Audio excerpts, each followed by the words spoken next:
Ampifaliana feno ny arabanantsika rehetra manaraka izao fandarana izao amintsika reny fahasoavan'ny tompo.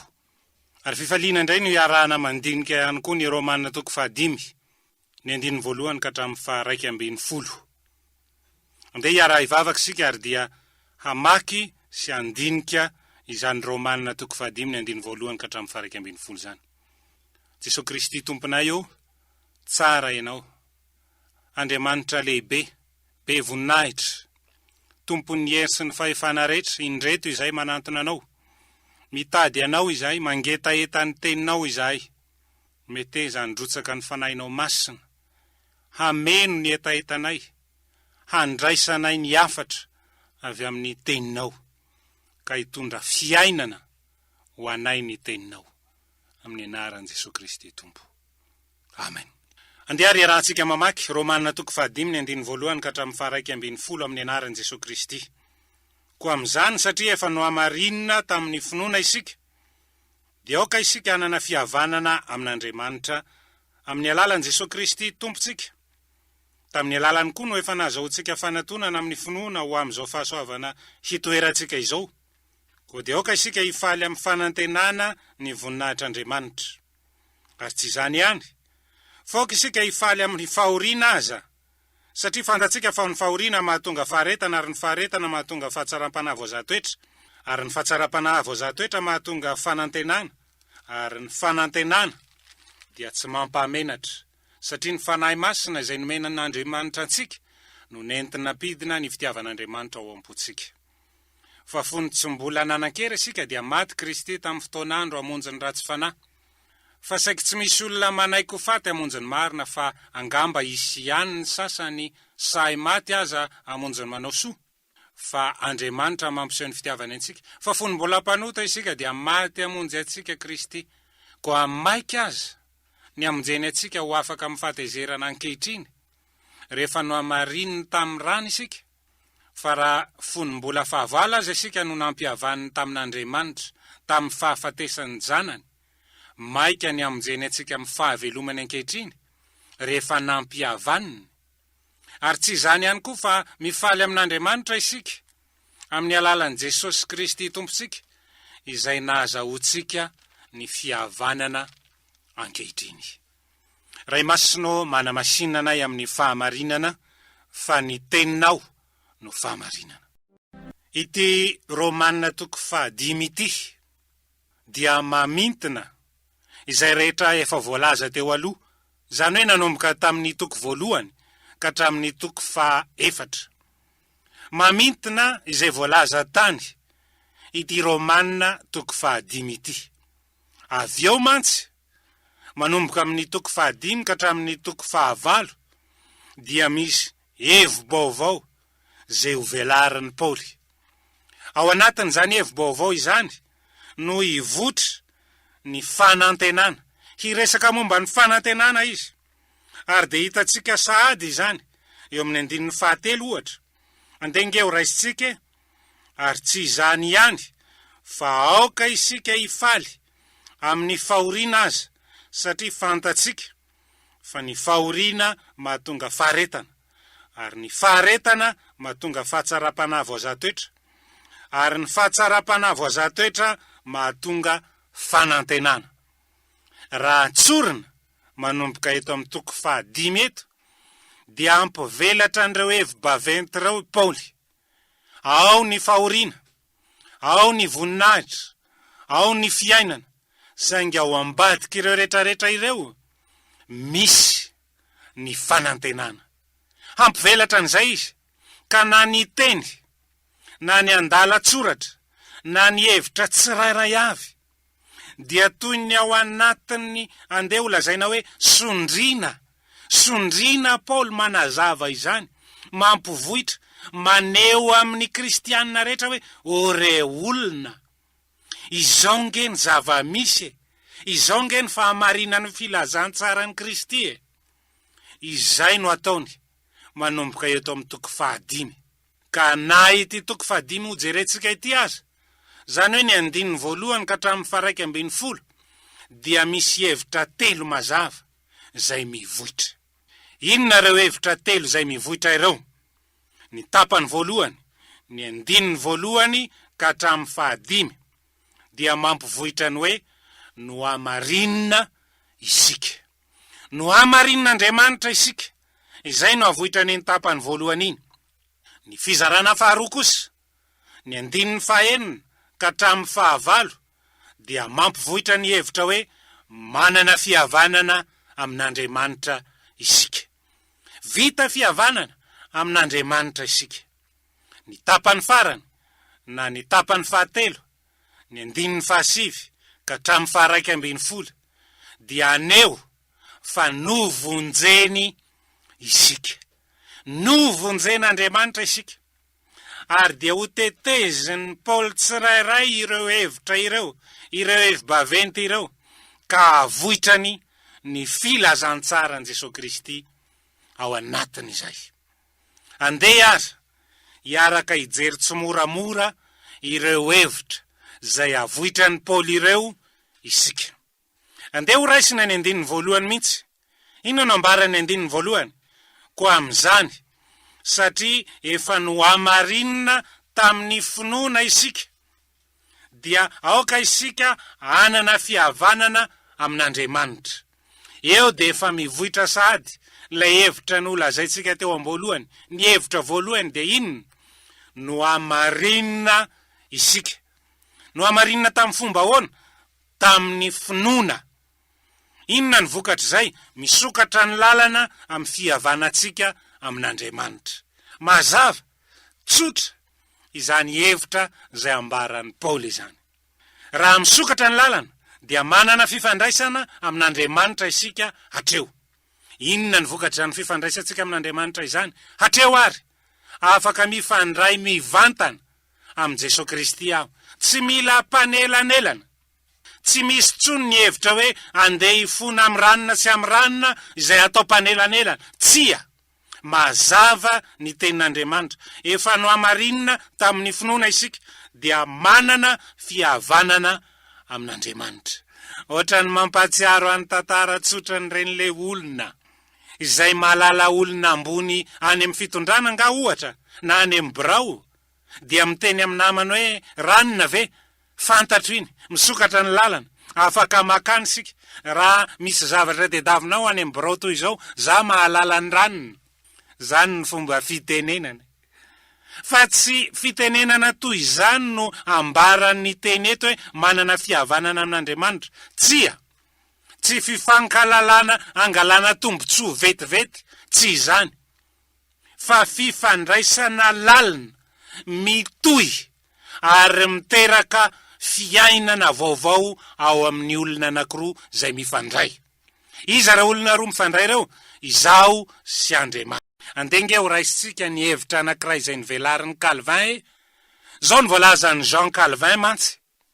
Ny finoana ozy izy tsy fandresen-dahatra maimaika ao anatin'ny indray andro. Tsia. Fa ny finoana dia mamaka sy miorina any am-po mba hivelatra isan'andro mandritra ny androm-piainana. Mazava ny tenin'ny Jean Calvin. Manahoana ny fivelaran'ny finoana isan'andro. Ary ao anatin'izay isan'andro izay dia mahatonga ny fifandraisako amin'Andriamanitra mioro-mipaka, mamaka lalindalina kokoa isan'andro. Move tsy azontsika raisina ny fifandraisan'ny mpifankaty, manomboka amin'ny fifankalalana, de manomboka amin'ny resadresaka tsotsotra. Aiza ianao no mipetraka? Fa inona kay no ataonao? Ary iza kay ny ray aman-dreninao? De manomboka mihitatra ny fifankalalana, manomboka mifankalala toetra, manomboka mipetraka ny fifankatiavana, ary de mihitatra ka mamaka sy miorina izany ambara-pahatonga ny fanambadiana ary mivelatra hatrany. Sarisary izany, fahitatsika ny fiorenan'ny finoana araka ny voalazan'ny Paoly eto amin'ity Romanina 5:10. Zay ny tapany voalohany, no amarinina isika. Ny tapany faharoa, manana fihavanana amin'Andriamanitra isika. Ny tapany fahatelo, ivohitra izany eo amin'ny 15. Andenge ho raisitsika ny 15. Andeha raisina manomboka amin'ny 15 mihitsy. Fa Andriamanitra mampiseho ny fitiavany antsika fa fony mbola mpanota isika dia maty hamonjy atsika Kristy. 15. Koa maika azany amin'izay atsika ho afaka amin'ny fahatezerana ankehitriny. Maika azany amin'izay atsika ankehitriny. Misy zava-dehibe tsy ndrin'ny Paoly loatra ao toy ny milaza fa nataloha azy tsika. Nataloha isika rehefa tao anatin'ny fahotana efa nampiseho ny fitiavany Andriamanitra. Maika rehefa ankehitriny toy ny milaza izany. Fa ny mpino na jiosy izy na jentilisa rehefa novonjain'Andriamanitra dia mitambatra ao amin'ny firaisan'ny fanahy ho amin'ny finoana. Ka inona ny vokatra zany? Miteraka fanantenana ny amin'ny fiainany ho avy rehetra. Misy fanantenana miorina. Raha tsorina dia miova tanteraka ny sata misy ahy. Manomboka amin'ny fotoana mampino ahy. Zany hoe manomboka amin'ny fotoana nandraisako an Jesosy Kristy ho tompo sy mpamonjy ny tenako manokana. Inona avy no voakasika izany sata izany? Eo amin'ny lafiny ara-pitsarana na voalazan'ny teny frantsay hoe juridique. Voavela ny heliko. Tsisy afaka manatsiny ahy intsony na manameloka fa voavela ny heliko. Inona ihany koa ny sata? Eo amin'ny lafiny ara-pifandraisana relationnel. Vita fifandraisana amin'Andriamanitra aho, vita fihavanana amin'Andriamanitra aho, tsy misy mahasakana intsony ny fifandraisako amin'Andriamanitra. Sata fahatelo eo amin'ny antom-pisina existentiel. Inona no vokatry ny fanamarinan'Andriamanitra ahy amin'ny finoana? Tsy fiainana mandeha ho azy intsony ny iainako, fa fantatro ny antony havelomako.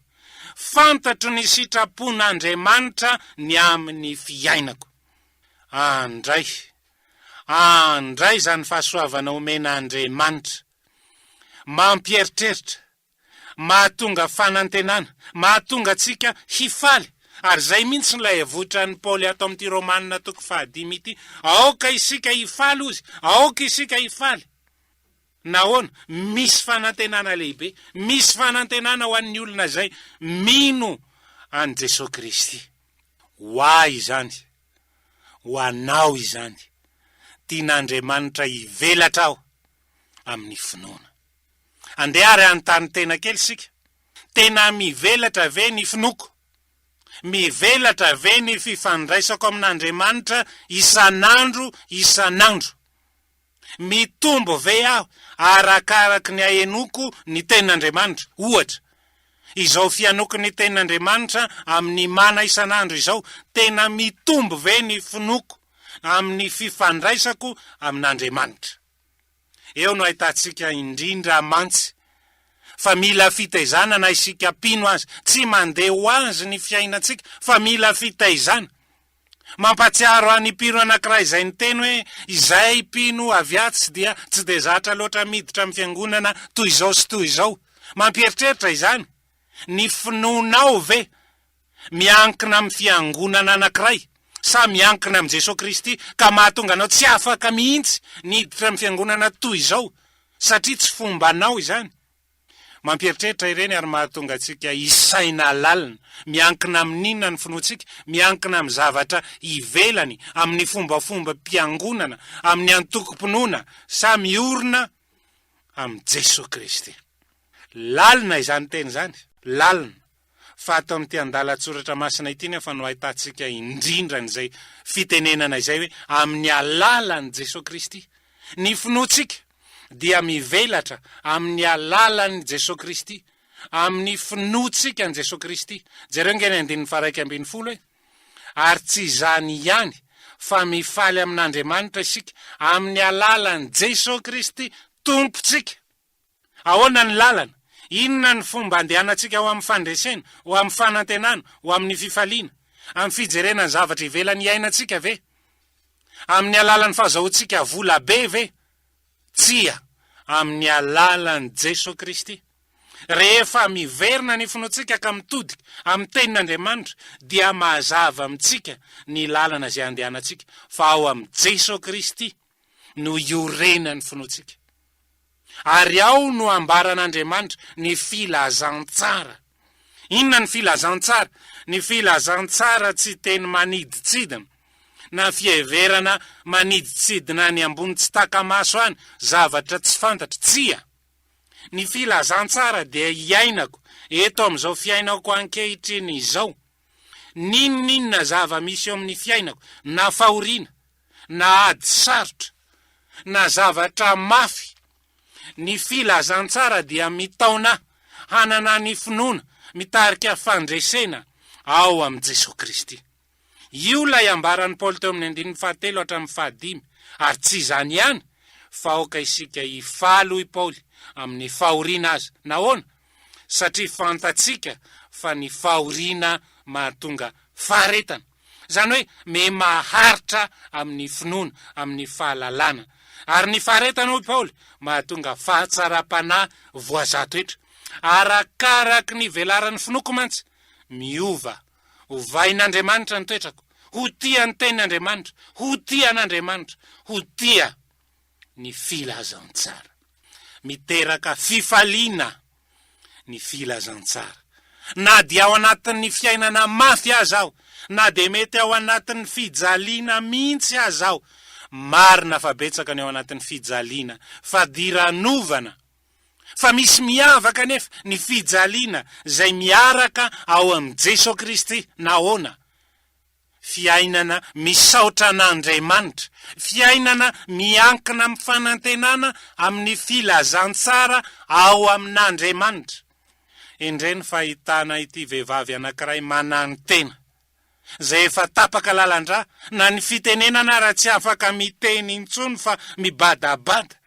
Mbola tratran'ny fahoriana mafy any anefa, tratran'ny aretina ny zanany, ary voatery niditra hopitaly, ny oraisina tsisy intsony, tsisy inona no atao. Mijaly. Misy zany eto amin'ny fiarahamonina olona tena mijaly ary miferin'aina fatratra. Fa nahitana ity ramatoa ity nefa zay mbola manana fotoana isaorana an'Andriamanitra, ary iderana an'Andriamanitra hoe miankina an'Andriamanitra ny fiainako, misaotra an'Andriamanitra aho, dia mahatonga anao ho resy lahatra, ho variana, mahagaga. Fa misy ny olona manantena an'Andriamanitra, misy ny olona mino an'Andriamanitra, na dia ao anatin'ny ady mafy aza. Ary zany ny alalan'ny finoana zay avotrany Paoly eto amin'ity Romanina 5 ity, ny alalan'ny finoana mitondra fiainam-panahy lalimpaka. Nahoana? Satria no amarinina aho, vita fihavanana aho, ary no vonjena aho. Andeha aho hieritreritra eto am-pamaranana. Inona no ako ny filazantsara eo amin'ny fiainako? Inona no ako ny filazantsara eo amin'ny ankohonako? Hita ve ireo voan'ny fahamarinana, ireo voan'ny filazantsara, ireo voan'ny fiainana mandrakizay? Anjarako ny mamaly izany, fa andeha isika hisaotra, ary hivavaka eo anatrehan'Andriamanitra noho izany. Misaotra anao ry Tompo, fa lalina ny teninao. Misaotra anao izahay, fa ny voan'ny filazantsara ao anatinay dia miteraka fiainana, miteraka fanantenana. Ary ho anay rehetra zay mahare izao teny izao dia tianao ampitoerinao anatinay ny fanantenana, ny fifaliana, ny fiadanany ny filazantsara. Ho aminay rehetra tokoa ane izany amin'ity andro anio ity. Amin'ny anaran'i Jesosy Kristy Tompo. Amen.